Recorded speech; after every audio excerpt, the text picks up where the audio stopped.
যেনেকৈ তিনিটা ইস্যু লৈ পেলাই আমি আৰম্ভ কৰিছোঁ, যেনেকৈ প্ৰেছ মিটটো কৰিব গৈ আছোঁ। তাত প্ৰথমে আমি বড়োলেণ্ড বিষয়ে অলপ ক'ব বিচাৰিছোঁ, কিয়নো আপোনালোকে জানে আমি খালি 1967 পৰাই আমি যি নেকি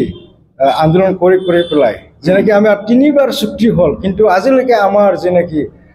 দাবী যেনেকৈ আমাৰ বড়োফা উপেন ব্ৰহ্মৰ সপোন এইটো আজিলৈকে পূৰণ হোৱা নাই। ইয়াক আমি অলৰেডি আমাৰ এক্স ভলণ্টিয়াৰ ফ'ৰ্চ আৰু আমি ইউনাইটেড ট্ৰাইবেল অৰ্গেনাইজেশ্যন অসমে অলৰেডি আমি দিল্লীত গৈ পেলাই মেমৰেণ্ডাম ছাবমিট কৰাৰ লগতে কিছুমান আমি মিনিষ্টাৰক লগ কৰিছোঁ। ইয়াৰ বিষয়ে অলপ পিছত আমাৰ মাননীয় প্ৰেচিডেণ্ট এক্স ভলণ্টিয়াৰ ফ'ৰ্চ ডাঙৰীয়া এইটো ক'ব। তো এতিয়া মই নেক্সটৰ বিষয়ে অলপ ক'ব বিচাৰিছোঁ, এইটো হ'ল আমাৰ যেনেকৈ ট্ৰাইবেল বেলেন্স ব্লক। যেনেকৈ ট্ৰাইবেল বেলেন্স ব্লক 47টা আছে আমাৰ অসমত, কিন্তু আজি নাম মাত্ৰ দুনিয়াৰ লাখ লাখ মানুহ আমাৰ মাটি ইহঁতে লাখ লাখ বিঘা আমাৰ মাটিটো ইহঁতে দখল কৰি আছে। তো ইয়াক আমি ইভিকশ্যন কৰাৰ কাৰণে আমাৰ ট্ৰাইবেল বেলেন্স ব্লকৰ মাটি ফ্ৰী কৰাৰ কাৰণে আমি 2012 চনৰ পৰা প্ৰদ্যুৎ কুমাৰ বৰা ডাঙৰীয়াৰ লগত কেছ এটা ফাইল কৰিছিলোঁ, PIL নং 78/2012। সেই কেছ অনুসৰি অনাৰেবল গুৱাহাটী হাইকোৰ্টে আমাক দুবাৰ জাজমেণ্ট দিছিলে, এবাৰ 2019 চনত, এবাৰ 2023 চনত। কিন্তু অতি দুৰ্ভাগ্যজনক কথা যে আজিলৈকে এইটো এতিয়ালৈকে মানে কোনো কাৰ্যকৰী কৰা নাই। তো আপোনালোকে সকলোৱে শুনিছে, আপোনালোকৰ টিভি আপোনালোকৰ চেনেলৰ আগতে কৈছিল এই BTC ইলেকশ্যনৰ আগত আমাৰ মাননীয় বিজেপিৰ প্ৰেচিডেণ্ট দিলীপ শইকীয়া আৰু মাননীয় মুখ্যমন্ত্ৰী ডক্টৰ হিমন্ত বিশ্ব শৰ্মা সিহঁতে কৈছিল BTC ইলেকশ্যন পাৰ হোৱাৰ লগে লগে BTCত ইভিকশ্যনটো আৰম্ভ হ'ব। ক'ত গ'ল তেখেতসকলৰ প্ৰমিছটো? তো আমি আজি আপোনালোকৰ সকলৰ দ্বাৰা আমি আজি ডিমাণ্ড তথা অনুৰোধ জনাম, আপোনালোকে যি কথা কৈছিল সেইটো অতি শীঘ্ৰে কাৰ্যকৰী কৰিব লাগে। আৰু গুৱাহাটী হাইকোৰ্টৰ অৰ্ডাৰ অনুসৰি আমাৰ এই 47 ট্ৰাইবেল বেলেন্স ব্লকৰ পৰা যিসকলে ইলিগেল ইনক্ৰচাৰ ইহঁতক উচ্ছেদ কৰিব লাগে। আৰু লগতে যিটো নেকি বাৰ্ণিং ইছ্যু 6টা জনগোষ্ঠীক যেনেকৈ অসম চৰকাৰে ভাৰত চৰকাৰে STৰ মৰ্যাদা দিব বিচাৰিছে, তাক আমি এটাই কথাই ক'ম যে ইহঁতক ST দিয়া নিদিয়া সেইটো ক্ৰাইটেৰিয়াৰ ওপৰত নিৰ্ভৰ কৰিব।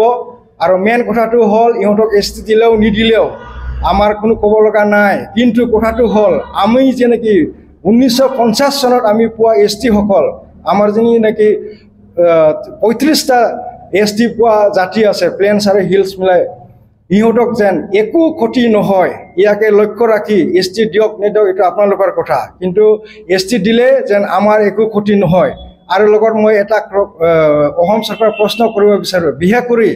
যিসকলক ব্ৰিটিছ চৰকাৰে 1826 পিছত লৈ আহিছিল ইহঁতক আপোনালোকে ST দিব বিচাৰিছে, যদি ইহঁতক আপোনালোকে ST দিব বিচাৰে তেনেহ'লে ব্ৰিটিছসকলকো আপোনালোকে ST দিয়ক, কিয়নো ব্ৰিটিছ চৰকাৰ অহাৰ আগত ইয়াত কোনো এজন ইহঁতে নাছিল, ব্ৰিটিছ অহাৰ পিছতে ইহঁতক লৈ আহিছে, ইহঁতক কেনেকৈ আপোনালোকে ST দিব? তো সেইটোৱে আমাৰ ক'ব লগা ইছ্যু লৈ পেলাই আজি প্ৰেছ মিটটো কৰিব গৈ আছোঁ। এটা হ'ল আমাৰ দীৰ্ঘদিনীয়া সমস্যা যেনেকৈ বড়োলেণ্ড ছেপাৰেট ষ্টেটৰ সমস্যা সেইটো লৈ, আৰু লগতে আমাৰ যেনেকৈ ট্ৰাইবেল বেলেন্স ব্লক 2012 চনৰ পৰা যেনেকৈ আমি ফাইট কৰি লিগেল প্ৰচেছত যেনেকৈ আমি দুবাৰ গুৱাহাটী হাইকোৰ্টৰ পৰা অৰ্ডাৰ পাইছোঁ, তথাপিও আজিলৈকে যে আমাৰ এই 47 ট্ৰাইবেল বেলেন্স ব্লকটো আজিলৈকে এজনো ইভিকশ্যন কৰা নাই এইটোক লৈ। আৰু লগতে এতিয়া নেকি যে বাৰ্ণিং ইছ্যু যেনেকৈ 6টা জনগোষ্ঠীক যেনেকৈ 6টা ডেভেলপ জনগোষ্ঠীক ট্ৰাইবেল ষ্টেটাছ দিব বিচাৰি আছে, দিবলৈ গৈ আছে, ইয়াক লৈ আমি মানে এই প্ৰেছ মিটটো আয়োজন কৰা হৈছে। প্ৰেছ মিট কৰাৰ আগতে মই আমাৰ লগত উপস্থিত থকা আমাৰ এক্স ভলণ্টিয়াৰ ফ'ৰ্চৰ মাননীয়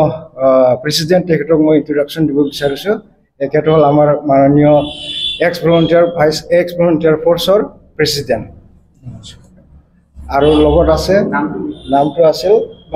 বান্দু ব্ৰহ্ম। তো আমাৰ লগত আছে আমাৰ একদম বড়োলেণ্ড আন্দোলনত সকলোতকৈ ছিনিয়ৰ জড়িত থকা ব্যক্তি আমাৰ সন্তোষ দা, এখেত আছে আমাৰ লগত, নাম সন্তোষ দা, সন্তোষ বসুমতাৰী।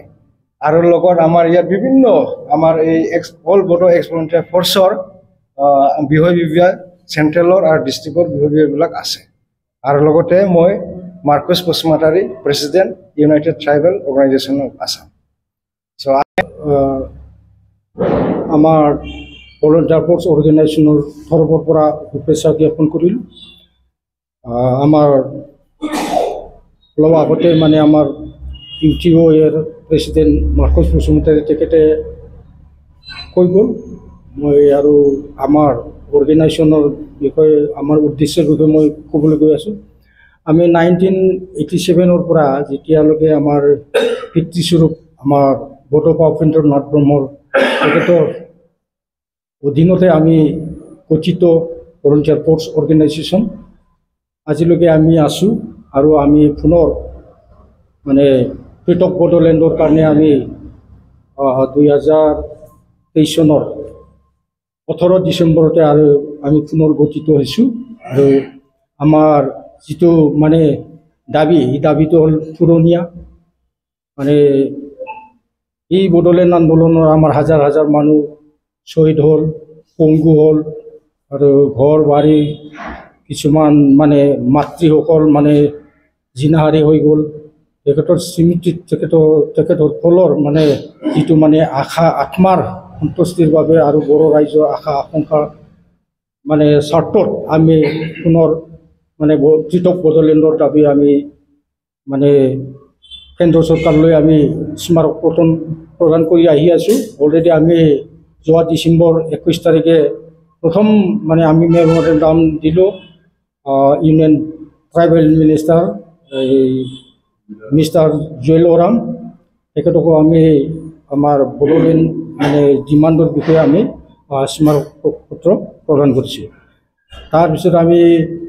এপ্ৰিলত গৈছোঁ এপ্ৰিলত গৈ পেলাই লাষ্ট উইকত আমি কেন্দ্ৰীয় ইউনিয়ন ল' মিনিষ্টাৰ মাননীয় অৰ্জুন ৰাম মেঘৱাল তেখেতক আমি স্মাৰক প্ৰদান কৰিছোঁ তাৰপিছত লগতে আমি প্ৰাইম মিনিষ্টাৰ হোম মিনিষ্টাৰ আৰু সন্মানীয় ৰাষ্ট্ৰপতিকো আমি আমাৰ মানে বড়োলেণ্ড ডিমাণ্ডত স্মাৰক আমি প্ৰদান কৰিছোঁ অলৰেডি আমি তেখেতৰ পৰা মানে ৰিপ্লাইও পাইছোঁ যে আপোনালোকৰ মানে যিটো মেমৰেণ্ডাম ছেপাৰেট ষ্টেটত সেইখন আমি পাইছোঁ বুলি এটা আমাৰ মানে আমাকে মানে এখন মানে কিবা দি দিছে মানে যাই হোক এইটো আমাৰ দীৰ্ঘদিনীয়া আমাৰ আন্দোলন আমি গণতান্ত্ৰিকভাৱে ভাৰতীয় সংবিধানৰ আইনখন আমি মানি সন্মান দি আমি গণতান্ত্ৰিক পদ্ধতিৰে আমি আন্দোলন চলাই লৈ যাম আৰু আগন্তুক অহা নৱেম্বৰ লাষ্টত আমি আকৌ দিল্লীলৈ যাম আমি তিনিটা সংগঠন লগ লাগি পেলাই আকৌ যাম আৰু আমাৰ ডিমাণ্ডটো হ'ল সংকোচৰ পৰা চতিয়ালৈ ব্ৰহ্মপুত্ৰ উত্তৰে ভূটান পাহাৰলৈকে এইখিনি গোটেই এৰিয়া আঁকোৱালি লৈ আমি এখন মানে বড়োলেণ্ড ডিমাণ্ড দিছোঁ তাৰ লগতে কাৰ্বি আংলঙৰ যিসকল বড়ো বসবাস কৰি আছে তেখেতসকলৰ কাৰণে হিলছ ES3 দিয়াৰ কাৰণে মানে আমি ডিমাণ্ড লগতে ৰাখিছোঁ আৰু 3 নম্বৰত আছে বড়ো ৰেজিমেণ্ট মানে খোলাৰ কাৰণে কেন্দ্ৰীয় চৰকাৰক আমি আহ্বান জনাইছোঁ তাৰপিছত সকলো মানে ভাৰতবৰ্ষৰ বা পৃথিৱীত থকা বড়ো জনগোষ্ঠীসকলৰ বাবে সুৰক্ষিত যাতে প্ৰদান কৰে চৰকাৰে কেন্দ্ৰীয় চৰকাৰ তাৰ বাবে আমি মানে অনুৰোধ জনাই আহিছোঁ আৰু এই চাৰিটাই আমাৰ মেইন মানে ডিমাণ্ড বড়োলেণ্ড ছেপাৰেট ষ্টেটৰ ধন্যবাদ